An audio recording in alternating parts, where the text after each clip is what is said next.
Hey everyone, how's it going? Welcome to my channel. Today I'm going to show you how to get started with Rust. I have a gist that I will have inside of the link or video description that will show you how to get Rust running on your OS X or Linux machine. OS X is a MacBook if you have one, and Linux can be any distro at this point. This should also work on 64-bit BSD, and if you have a Windows machine, just go to this gist, but only refer to the first line and the second line. It'll give you a data on the side to install and run, which will have some sort of wizard and a GUI, and then here you'll be able to run,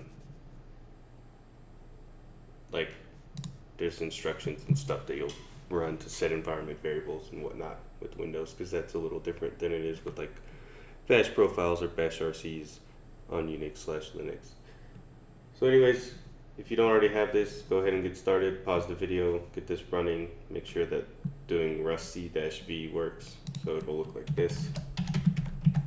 And if that works, go ahead and unpause the video and follow along. Alright, so I'm going to go ahead and start a new project, and it's going to be cargo new tut1 for tutorial 1 --bin. This --bin flag is simply a way to tell cargo that, hey, when you make this new project, I want you to make a main.rs file because I'm going to execute this binary on my machine. If you don't put a --bin, you will create a lib or a library, and it'll say lib.rs, and the only way to run this program, if it's a lib, is through testing. And if you're new to Rust, you're probably not writing a library. If you've done this professionally for 20 years and you want to write a library right away, go ahead and not use the --bin flag. You probably already know what you're doing. Anyways, let's start off cargo new tut1 --bin, and we're going to print simple things to the terminal. So I'm going to cd into tut1, and then I'm going to open up Atom. This is just a popular, easy to use text editor. You will, however, have to get a package. I think it's just rustlang support. I am using tokamak, but you don't have to. So just get the language Rust package for now. Setting up the other language support stuff is a little bit more complicated. You have to set like a Rust source path and clone the Rust repo, things of that nature, and then you also have to cargo install Racer and Rust format. But don't worry about that right now. Just go ahead and get the basic language support, and the way you'll figure out if you have errors is just by running the commands. So right now we're going to do cargo build, so you can understand the difference between build and run. So build will just build your code, and then cargo run will actually run it. However, if we do like a cargo clean and wipe everything and do cargo run, it'll compile and then run. So this just compiled, this just ran, this does both if it has to. So that's kind of a neat tool.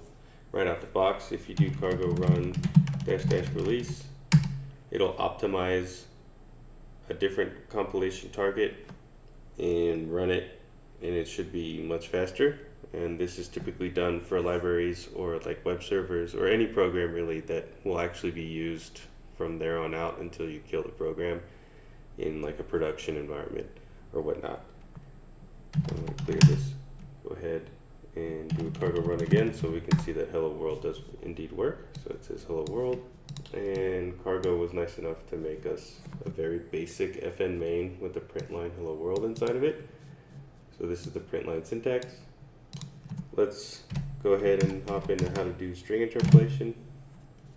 So let's make hello world a variable, and the way to define a variable is let. We won't need this to be mutable, so we won't say mute or mut as I say. It's probably wrong. So I'm going to say let borrowed stir equals hello world, and I'll explain what I mean by borrowed stir. And then we're going to say borrowed stir here. And when we run, boom, hello world. So this is how you interpolate in Rust. And now if you want to debug the string or the borrowed stir, you put a colon question mark, and then it'll show you the entirety of what you're printing, and it puts the quotes around, so it literally takes it from, like, it's a more of a inspect and debug versus just a print. So now if we go back, the double quotes go away. Okay, so now that we know how to do this, we're going to make a function. We're going to say fn first function, and let's make it taking an argument of an integer. So we'll say incoming int, and don't worry, I will still explain what I mean by borrowed stir. So we're going to say that we're taking an incoming integer, say an i8, so an 8-bit integer, very small number, so don't give this like 1,000 or anything. And we're going to return a string. So in Rust, it's a statically typed language, so we have to tell it what's coming in and what's coming out of a function. If you were to write a function that doesn't like do anything, I mean, that doesn't return a specific type that you're trying to print, you're just trying to modify something, we can say first function incoming in, which is going to be useless at this point since we're not going to return anything, but this is not returning anything. This is simply performing some sort of operation and modifying something that's coming in, and I'll show that difference in a second. First things first, let's say that we want our incoming int to now become a string, sort of, so we'll do a shortcut. We'll say let int to stir equals incoming int. And how would we make this turn into a borrowed stir? Well, we'll do format, and then just like the print line, we will interpolate the variable, and it will turn it into a borrowed stir.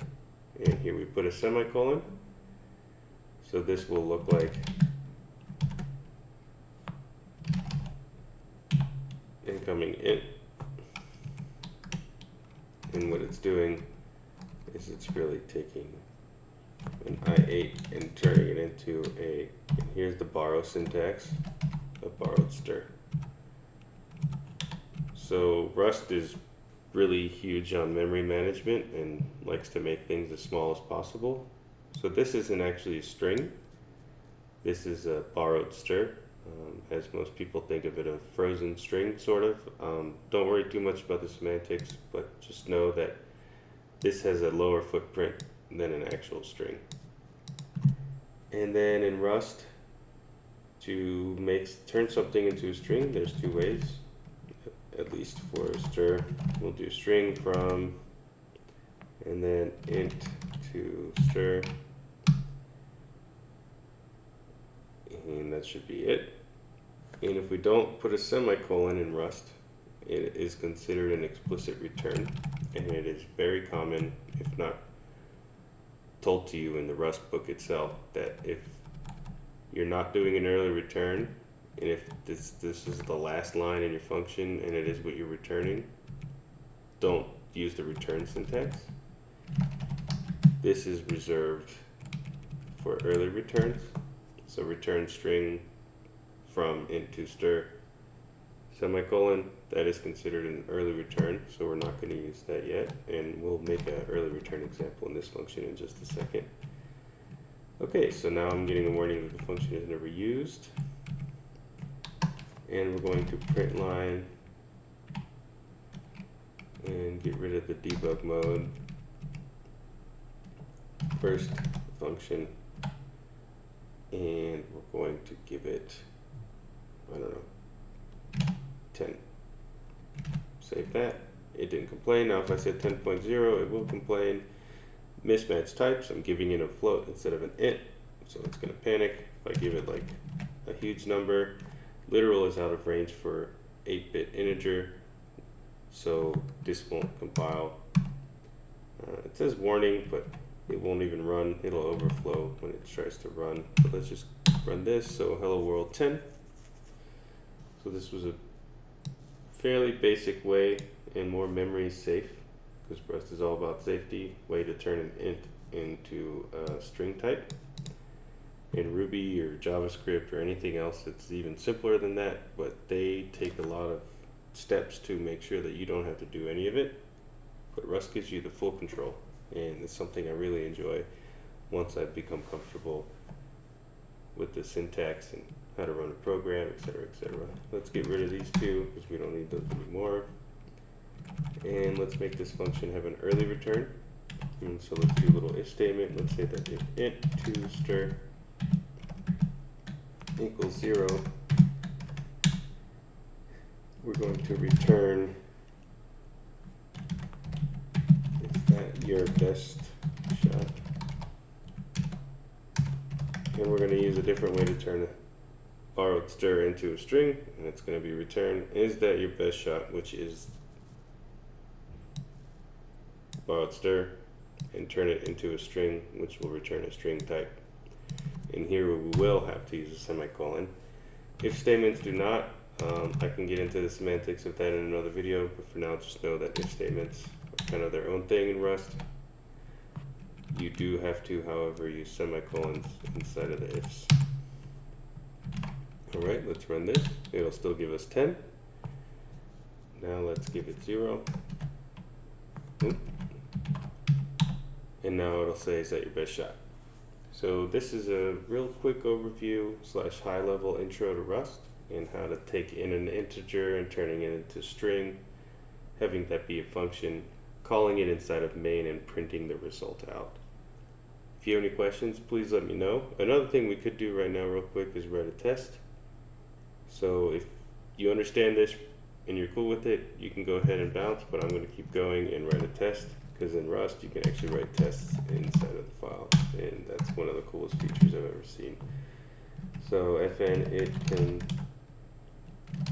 take an int and return a string. So let's make a string first of all. Let's say let expected equals 12 toString. I prefer the toString syntax. You can do the string from. String from does end up being more useful for other types, and you'll learn that as you go. And now we're going to say assert. Oh, it was trying to tell me something. Whatever. I'll just write it out. So assert equal. This is very mini test like if you've done Ruby. It's a very common testing pattern. And so we're going to do assert equal expected is the same as first function. And we're going to give it 12 as the int. And we're going to put a semicolon here. And we're going to say cargo test now. And okay. It didn't even run any of the tests because I didn't save it. There we go. Saved. Alright. One passed. So this compared to this was true. So this test worked. So let's write another test and say gotta do the octothrow. So fn it returns a message instead of string representation. Yeah, whatever. I like to be verbose in my test. So let's say let expected equals, and we're just going to copy this. And apparently Vim mode and Atom on Linux is a little strange.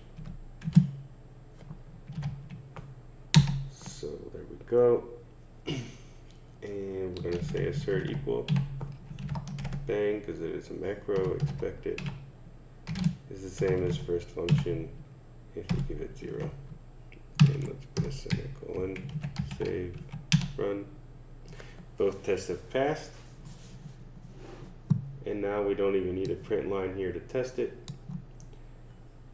But we we'll probably need it just so we can see it on the screen. So now if I do cargo run, everything's good to go. Typically you write your test first or the second you're done writing a function before calling it in main.